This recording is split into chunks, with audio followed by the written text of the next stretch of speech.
Well, today on the Make Work Not Suck podcast, we've got a special guest. Today we have Iky Chan. Iky is a former leader of a $12 billion multinational tech company. Today she brings some very unique perspectives to the conversation about making work not suck. I hope you enjoy it. Welcome to the Make Work Not Suck podcast. Or make work not suck, right?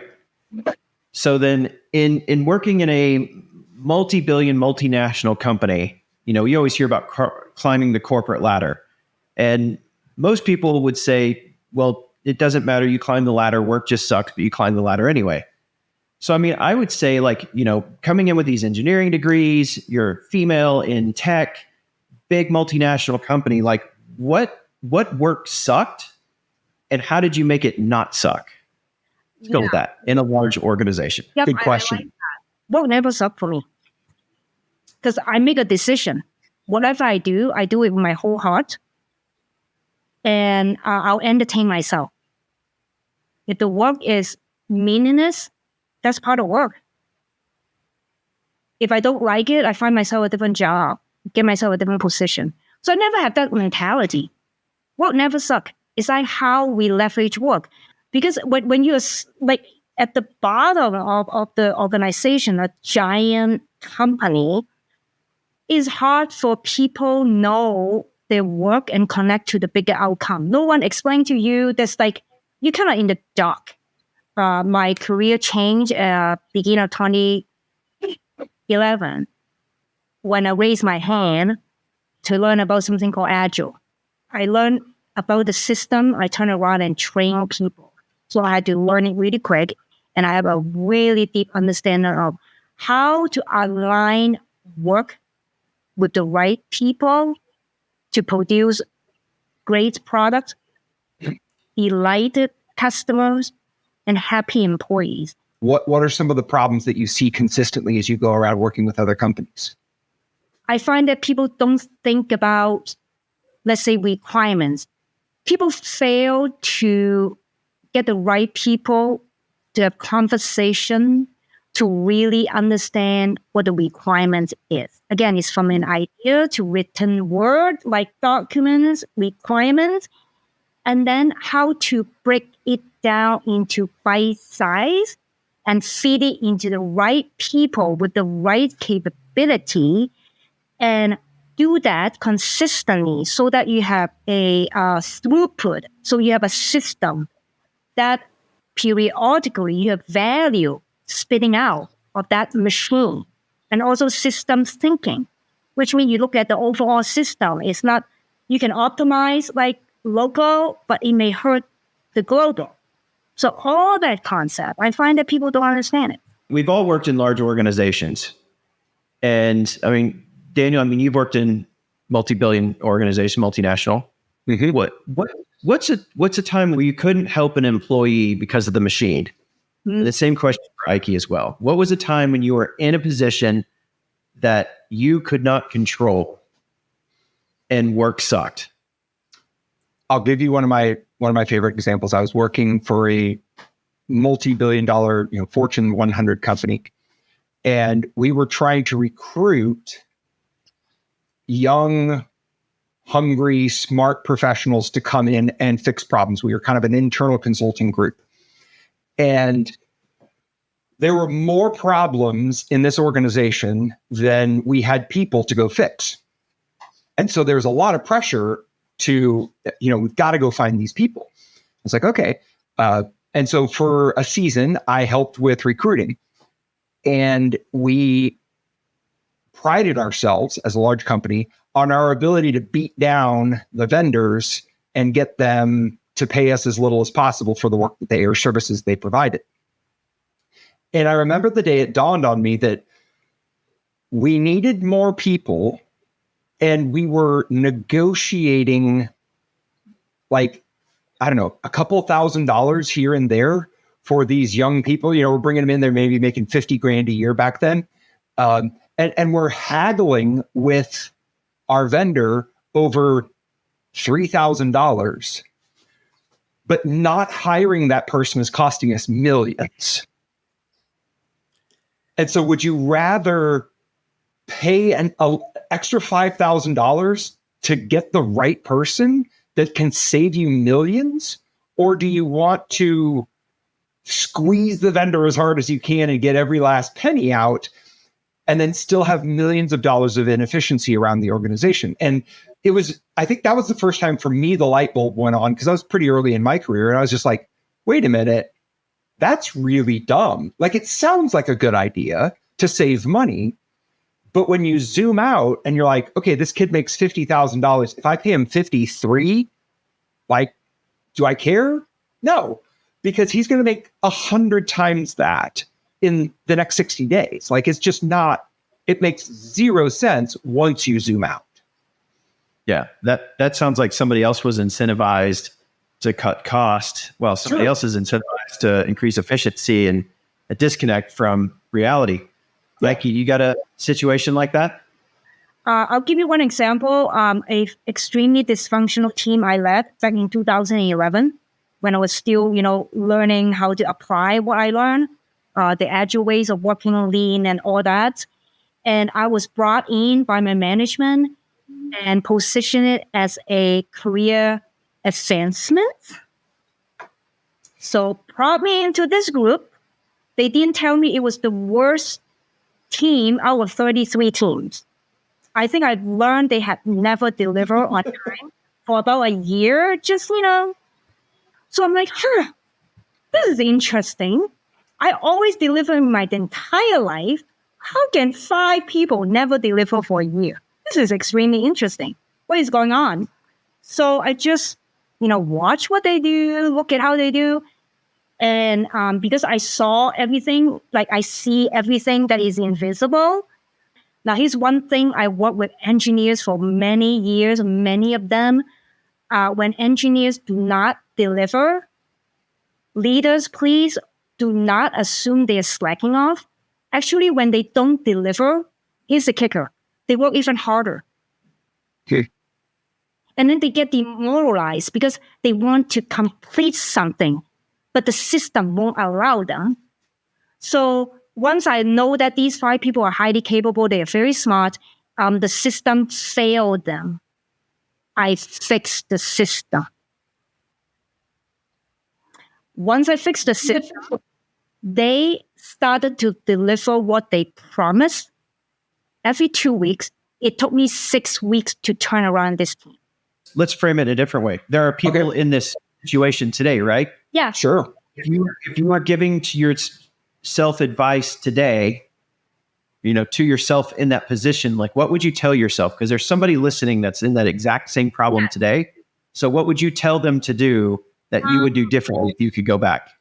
I would say, when something doesn't go well at work with a team of people, I challenge people to step back and zoom out and look at the system. The system is invisible. That's why most people cannot see it. It is invisible. Work is invisible. That makes sense. Yeah, the system's invisible, so they can't see it. How many people miss that? And make sure you have the right people on the bus, the right capability. I'm not saying people. Everybody is brilliant. They need to have the right capability. And I believe I see a lot of patterns that, must be the people. Fire them, move them on, or something. Like, well, then why did you hire them? Is the hiring process broken then? Like, I have all these questions, right?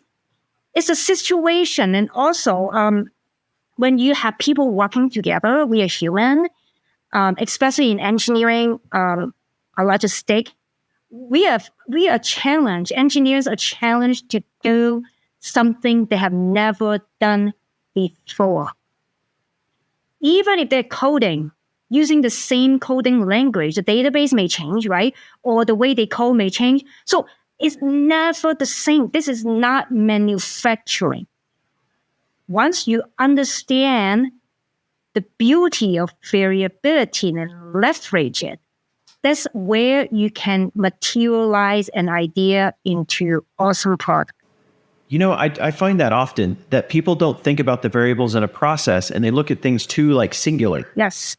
And it's like, if you look at it, it's just this one, we try to make it where it's as efficient as possible, right? But there are variables, And it doesn't mean you make a whole new siloed section beside it just for this variable and a whole new section for this one. No, it's like an equation. It's fluid. Yes. But too often, I think we're seeing people, they don't see the variables. That's a super good call out because, I mean, literally, I was in a workshop over the past 2 days, and I wish I would have had this recording before then, because that was the exact explanation that was needed. Is we weren't understanding the variables that could enter the equation. It was the same equation every single time. It was just understanding how the variables influence the equation or the outcome. Oh, that's very well said. In order to survive engineering school, you have to do a lot of math. I did a lot of crazy math. So I don't have to try. My brain think about variables. My brain think about systems. My brain think about variability. My heart is with people. Mm. I want people to have this concept. When I show up at work, people they don't understand I am the hope of my village in Hong Kong. Mm.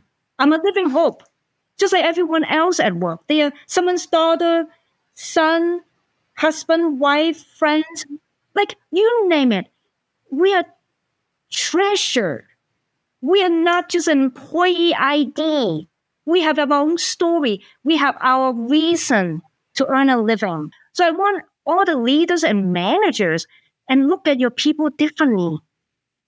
I felt disrespected. My manager or people around me did not even want to know me, how much I could bring to the table, and just make a bunch of assumptions about me because of my packaging. The packaging, how I look? I've never even thought of myself as a package and how it's packaged. Yeah, my packaging on the shelf at work, right? Don't judge a book by a cover. Don't judge your packaging, I guess, by its appearance. Don't judge the gift by the wrapper.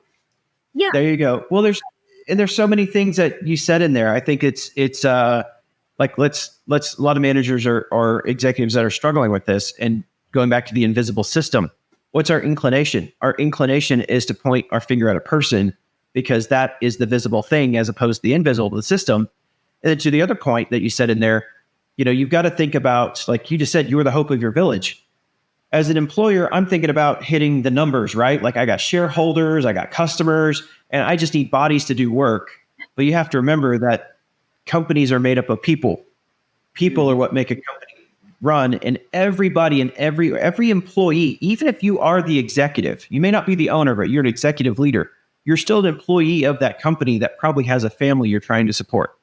Yes. I think that often gets overlooked. And so there's some good things you said in there. When you're running into a problem, look for the invisible, look at the system, and then remember that there are people on the other side using that system. And what's your favorite quote, Daniel? Every system's perfectly designed to get the result it gets. Mm-hmm.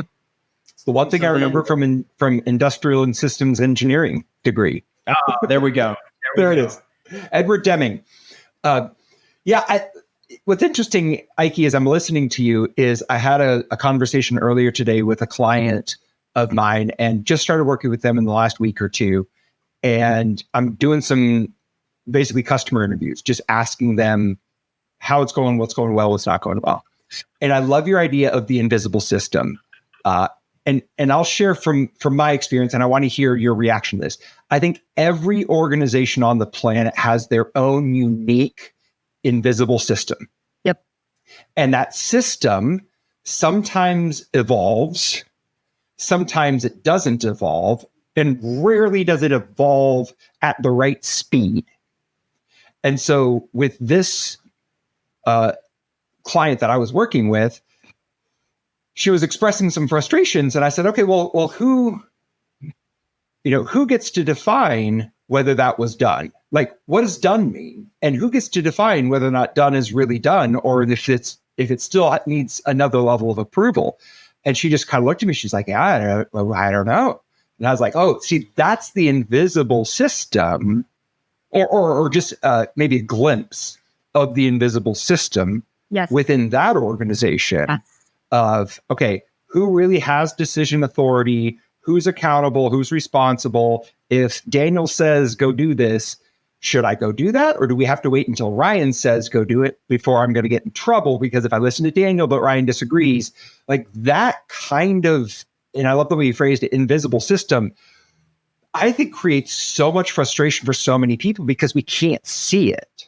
Yeah. So that's my experience. What's your experience with working with the invisible systems in different organizations? So I have a bunch of program manager and one entrepreneur learning how to be an agile practitioner. Once they know the tools, they started to see the invisible system. And then you mentioned about the done. Actually, this is what I teach people, definition of done. Level. It's kind of like in manufacturing, you have QC, right? But the definition of done kind of help you to define where all the check boxes for your QC at different level, your hand off, right? It is the beauty of knowing the concept and knowing how to work the system. And if it's invisible, just create one. Call it agile system, whatever system.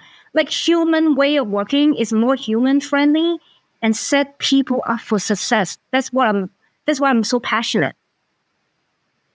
It is setting people up for success, not failure. But one point I want to make is, remember, every system is typically created by a small group of people to have an intended outcome. And sometimes the intended outcome is not supposed to benefit all living in that system. Every company, they have some system created for intended outcome. As an employee, if you are being paid to create that intended outcome, whether or not the system is friendly to you or not, it is another story. Right. So I want you to articulate how to think about these invisible systems, and everything starts to make more sense. So to me, once I figured that out, or the system is not designed for me, then I have to learn how to add more value, because it's all value driven. Then my career started to take off on its own, because I figured out it's always value driven. I bring in more value.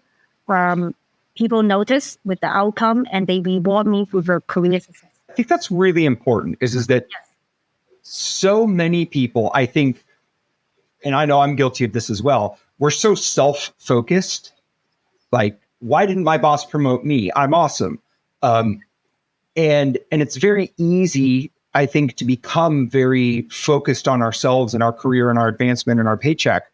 And yet I think the answer is not inside of us. The answer is outside of us. How did you begin to think about the value that you add? The agile way of working, every piece of work you do has to provide value.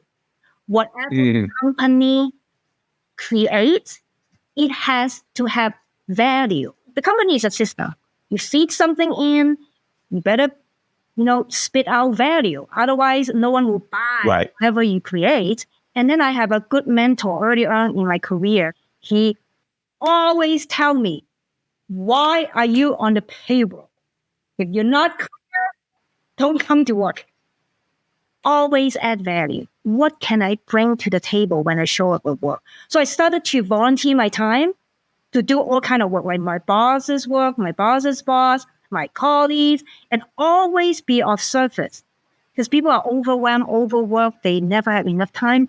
When you sincerely donate your talents and time to help everybody else to be successful, and then on top of that, do a good job on your job, who wouldn't like you? Then over time, your name travel to the people who have promotion authority. It's funny you would say that. I had a coaching call with a client last week, and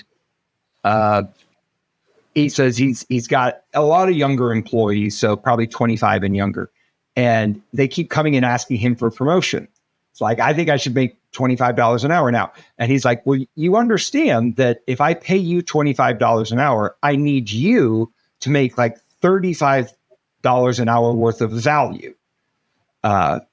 Because I can't afford to pay you that much if you're not making that much money for this organization. And it kind of puzzled these young kids. They're just like, but I want to make $25 an hour. He's like, I kind of don't care if you can't create enough value, I can't afford to pay you that. And I love the way you're thinking about how do I create as much value as possible for this organization. I think that if more people thought that way, work would suck a lot less. So I've got like a handful of sticky notes here. These are all the little nuggets I've taken from Iky's Thank you. Stories today. And so like the first one I have here is adversity, right? Like you grew up in a level of adversity and that, expectation from the village and family, right? And I think I'm assuming today there's more women in tech. It's more accepted women in tech. And so you were a pioneer on that front. But what I took from that adversity is two things, is understanding your unique abilities and your taught skills. You love art. You brought up art several times. You've got that artistic foresight, that creative mindset, but you paired it with two of the most difficult engineering degrees on the planet. And so it's where your unique abilities and your taught skill sets can become a superpower. That was one. So overcoming adversity with that. The second one I had for overcoming adversity, and I think this doesn't matter where you are in your role. And, we go back, adversity it's not, adversity, yes, is age and sex and gender and all those things, but adversity comes in many shapes and forms, right? And so I think if you can look at it from like a global perspective and use that one. The other one I had in here was that you were just saying, always add value. What can I bring to the table that adds value? If you're in an adverse situation and you're looking at your unique skills or your unique abilities and your taught skills and you go, how can I add value? Then you will look past the problems and start solving, or the roadblocks and start solving them. And then I take it a step further and you've got the invisible system. Well, adversity comes from the invisible system too. All systems are made by people, as you said, right? Mm-hmm. So even governmental systems, societal system, caste systems, all those are systems made by people. They're the invisible system. So if you're taking on the invisible system, you have to remember they were made by people too. Yes. Mm-hmm. But this actually pairs with our last podcast, Daniel, where the past fights to be relevant, right? The future fights to be the future. And so those people that created those invisible systems, or those systems of those time, they're still fighting to keep their systems relevant. Whereas the future is trying to progress those systems. But I think that's where you can, again, the other one comes is be a team player, help others grow while still growing yourself. And so if I take all these little nuggets together, it doesn't matter where you sit in an organization, every bit of this is valuable information. Yes. It's how do you overcome adversity, any adversity? How do you overcome challenges? Systems are made by people, so don't attack the person first. Find the invisible system. Oh, and this was the other one, the variables of the system. Yeah. Every system is not perfect, but if you can find the variables in the system and apply those, then you can improve the system. And I think too often we negate the variables for the system, and then we attack the person that created the system, whereas their system may still be good, but this comes in the evolution, as you said earlier, Daniel. It's the variables of the system that make it more power. So I think if you take all of those nuggets and add it together, there's a lot of good you can do, regardless of where you are in an organization. Whether if you're an employee, working in the bottom of the organization, find your unique abilities and your taught skills. Look to be what you can bring to the table. Find the variables in the invisible system. Look at the invisible system before you look at the people.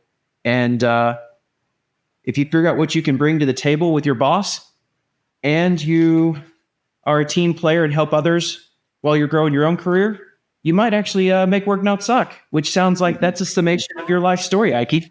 Thank you so much for joining us. This has been super helpful, and I love your story.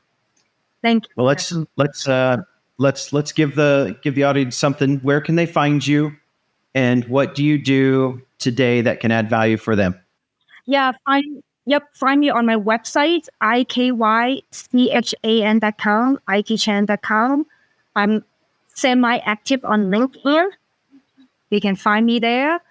Right now, my business focus on I created a training company because I really believe by enabling people how to look at and equip to thrive in the invisible system.